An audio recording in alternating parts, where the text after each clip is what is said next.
అందరికీ నమస్కారం. I'm doctor మూర్తి. హిందువుగా పుట్టడం ఒక గొప్ప వరం, ఇండియన్గా పుట్టడం ఇంకా పెద్ద వరం. ఆ వరాన్ని పొంది ఇండియాలో ఉన్నాం మనంతా కూడా. ఇండియన్ బ్రెయిన్కి మించినటువంటి బ్రెయిన్ ప్రపంచంలో ఎక్కడా లేదు. సనాతన ధర్మాన్ని గురించి ఎందుకు మాట్లాడుతున్నానంటే, సనాతన ధర్మ is nothing but full of science.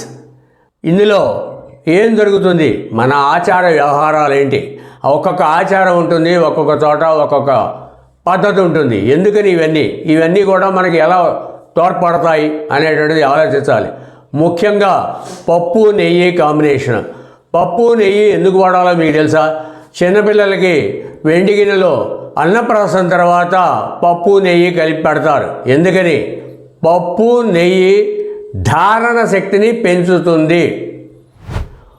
పప్పుకి నెయ్యి విరుడుగా పనిచేసి దాని యొక్క దోషాల్ని పోగొడుతుంది.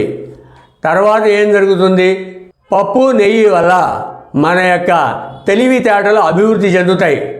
అలాగే జ్ఞానాన్ని మనం ఎక్కువగా బ్రెయిన్లో స్టోర్ చేసుకునేటువంటి అవకాశాన్ని కలుగజేస్తాయి. కాబట్టి మీరు కూడా మీ పిల్లలు విజ్ఞానులు కావాలంటే కంపల్సరీ పప్పు నెయ్యి వాడాల్సిందే. అయితే పప్పు ఎట్లా వాడాలో తెలుసా మీకు? పప్పు వేయించి ఉడకబెట్టాలి. కందిపప్పుని వేయించి ఉడకబెడితే, వేయిస్తే కందిపప్పులో ఉన్నటువంటి దోషాలు పోతాయి. కాబట్టి అది వేయించి నెయ్యి వేసి పెట్టండి. పిల్లలకి ధారణ శక్తి పెరుగుతుంది. తర్వాత మాట కూడా స్పష్టంగా వస్తుంది. మాట స్పష్టంగా వస్తే మంత్రం ఫలిస్తుంది. మంత్రం ఫలించడానికి, మాట స్పష్టంగా రావడానికి కంపల్సరీ నెయ్యి పప్పు వాడాల్సిందే. Thank you. జై హింద్.